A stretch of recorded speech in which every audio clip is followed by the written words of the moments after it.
நடிகர் விஜய் ஒரு படத்தை கமிட் செய்யும் முன்பு பல்வேறு இயக்குனர்களிடம் கதை கேட்பது வழக்கம்.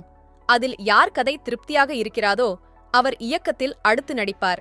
அப்படி அவருக்கு சில வருடங்களுக்கு முன்பு இயக்குனர் சுந்தர் சி ஒரு கதையை சொன்னாராம்.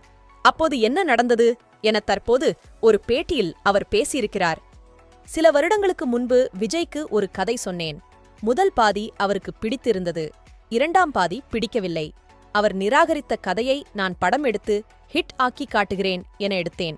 அந்த படம் ஊத்தி கொண்டது. அது எந்த படம் என சொல்ல விரும்பவில்லை. அதில் நடித்தவர் வருத்தப்படுவார் என சுந்தர் சி தெரிவித்திருக்கிறார். அவர் விஷால் நடித்த ஆக்ஷன் படத்தை பற்றிதான் சொல்கிறாரா என நெட்டிசன்கள் கேட்டு வருகின்றனர்.